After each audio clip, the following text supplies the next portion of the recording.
Hey everyone, before today's episode gets started, just one thing real quick. Many of you might not know this, but another hobby of mine is Dungeons & Dragons. That's actually Lohan, my Forest Dome cleric, which was lovingly crafted by my DM. Thanks, Rob. But the reason I bring this up is not because of Rob, sorry Rob, but because of something much more interesting. I'm talking about a fantastic D&D podcast set in the Magic multiverse. The voice acting is incredible and it features some of my favorite commanders from Ravnica. So I'm gonna have my friend Niv tell you more about it.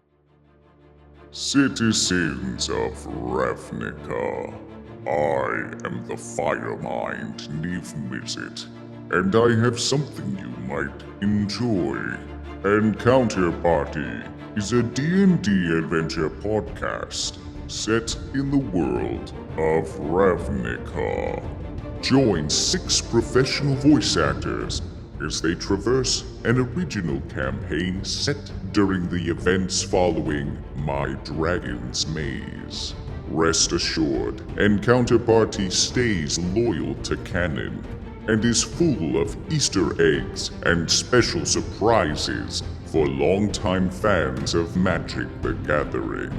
Download anywhere you may find your podcasts, such as Apple Podcasts or Spotify, or head to EncounterParty.com and learn more about the show Wizards of the Coast is calling exciting and so smart. So go, enjoy the party, if your mind is up to it.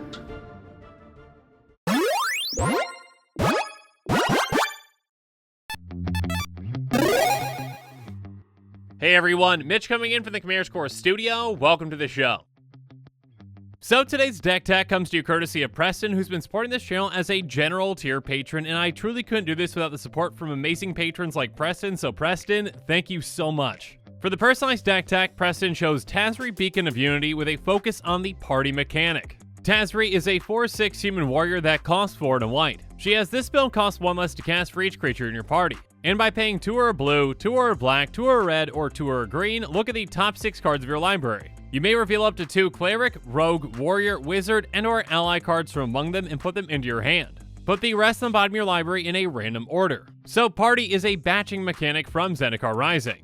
A player's party consists of up to 1 each of creatures with 4 classes, cleric, rogue, warrior, and wizard. And a player has a full party if they've got 1 of each of the roles. So Tazri deals with party in multiple ways. First off, she can cost 1 less for each creature in your party, so she can cost up to 4 less. And secondly, she can get you 2 creatures off the top of your library with that either being party members or allies, because why not? So Tazri can be a value engine, getting you more and more creatures to join the party. You see what I did there? Okay, I know it was bad, but I'm keeping it in there. Anyways, let's keep going.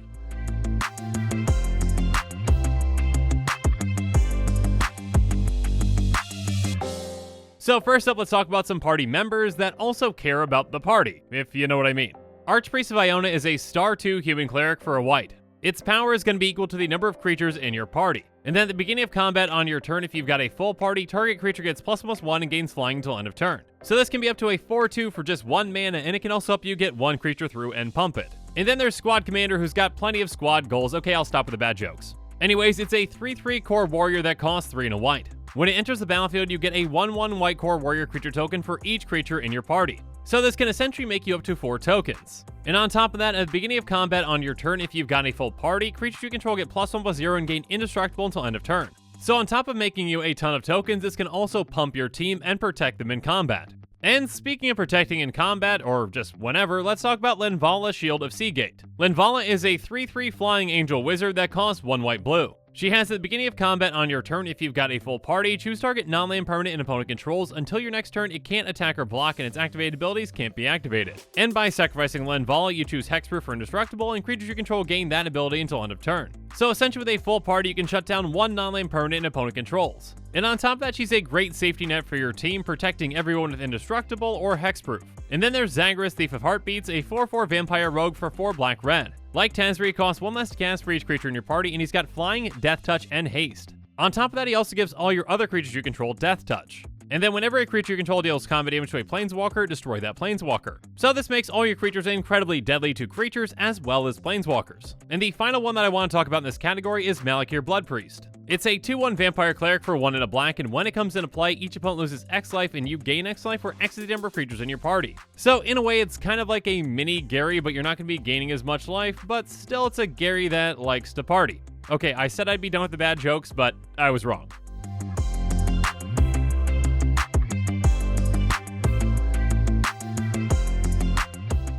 Also in this deck, you want to make sure that you focus on and have a good amount of each of the creature types: cleric, rogue, warrior, and wizard. A good balance is really important to ensure that you get a full party. So let's just go over some examples with one of each, starting with the cleric. Being a cleric in D&D, I'm happy to see cleric listed first on the cards. And I'm sure that's not just because it's alphabetical. Anyways, back to the card. Null Priest of Oblivion is a 2/1 vampire cleric that costs 1 and a black, but she also has kicker for 3 and a black. She's got menace and lifelink, and when she enters the battlefield, if it was kicked, we return target creature card from the graveyard to the battlefield. So we can get her out early for some life gain, or we can utilize her as a reanimation spell. Next up is everyone's favorite, Notion Thief.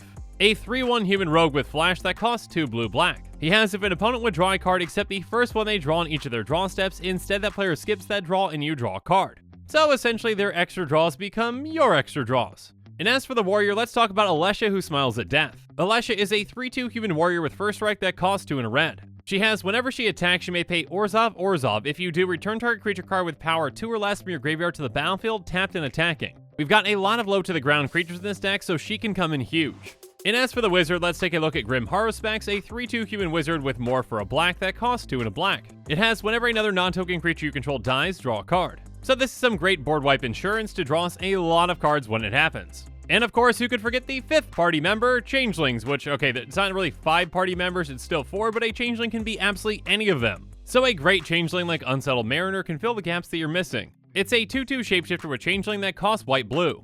And it says whenever you or a permanent you control becomes the target of a spell or ability an opponent controls, counter that spell or ability unless its controller pays 1. So this is a great tax to deter opponents from targeting our things.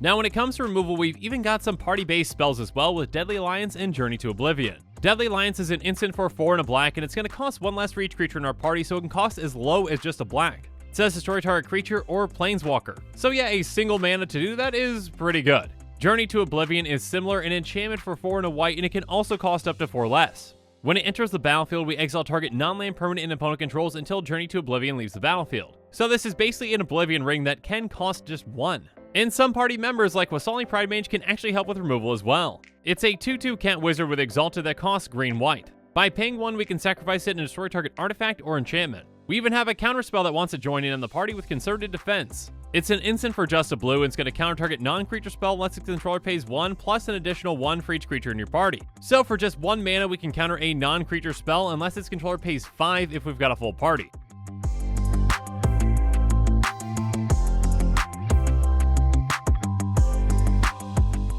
Now when it comes to ramp, we've even got some party members that can help with that as well. For example, Ardent Electromancer is a 3/2 human wizard for 2 and a red. When it enters the battlefield, we add red for each creature in our party. So if we've got a full party, we actually net mana on this. And of course, the great warrior Radha, Heart of Keld, can help us out as well. She's a 3/3 elf warrior that costs 1 red-green. As long as it's our turn, she has first strike, and we can look at the top card of our library at any time and play lands from the top of our library. Okay, yeah, technically this isn't ramp, but it does help us ensure that we hit our land drops.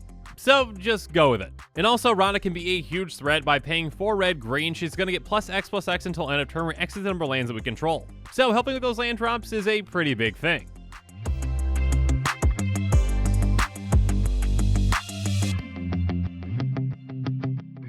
Speaking of ways to generate card advantage though, let's start off with Nimble Trapfinder. He's a 2/1 human rogue that costs 1 and a blue. He can't be blocked if we had another cleric, rogue, warrior, or wizard enter the battlefield under our control this turn. And at the beginning of combat on our turn, if we've got a full party, creatures we control gain whenever this creature deals combat damage to a player, draw a card until end of turn. So Nimble Trapfinder can be unblockable, and on top of that, if we've got a full party, we're going to draw a lot of cards when we swing out with our creatures. Next up, let's talk about Tazri Paragon, which is a 3/2 elf for 1 and a green, but she's also a cleric, rogue, warrior, and wizard, so yeah, talk about multi-classing. She's got kicker for 3, and when she enters the battlefield, if she was kicked, reveal the top 6 cards of your library. You may put a card that shares a creature type with it from among them into your hand. Put the rest and bomb your library in a random order. So like a changeling, she can basically play whatever role we need her to play. And on top of that, like Tazri, she can help us get a friend off the top. Next up is Cascade Seer, a 3/3 Merfolk Wizard for 3 and a blue. When she enters the battlefield, we scry X, where X is the number of creatures in our party. So again, if we've got a full party, that's going to be scry 4. And while scry technically isn't card advantage, it is card selection, so that helps us get rid of any dead draws. We've got some spells that can help us out as well though, with Spoils of Adventure and Thwart the Grave. Spoils of Adventure is an instant for 4 white blue, but it can cost 1 less for each creature in our party. It says you gain 3 life and draw 3 cards. So yeah, with a full party, 2 mana for 3 life and 3 cards is a pretty good deal. And then Thwart the Grave is a sorcery for 4 black, but again, it can cost 4 less. It says return target creature card and up to 1 target cleric, rogue, warrior, or wizard creature card from your graveyard to the battlefield. So for this deck's purposes, with a full party, this can be a 2 mana reanimate 2 things. Now as good as that is, the golden pig of this deck is even better, and that's going to be the number 1 card out of our 99 with Coveted Prize. Coveted Prize is a sorcery for 4 and a black, and it costs 1 less to cast for each creature in our party. It says search your library for a card, put it in your hand, then shuffle your library. If you have a full party, you may cast a spell with converted mana cost 4 or less from your hand without paying its mana cost. So again, with a full party, this is a 1 mana tutor that also lets us cast something for free. Yeah, that's pretty good. This can get whatever we need for the situation that we're in, and a lot of the times it can cast it for free as well. And even if it can't cast that thing, it can cast something else too that can be pretty powerful.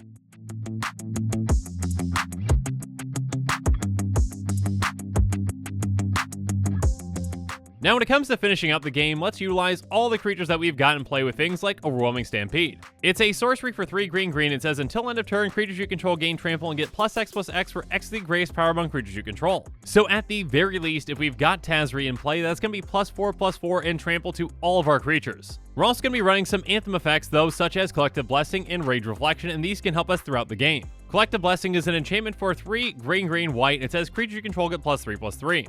A permanent +3/+3 to all of our creatures is huge. And then Rage Reflection can make our creatures even deadlier. It's an enchantment for 4 red and says creatures you control have double strike. So get your party together, pump them up, and then have them swing through.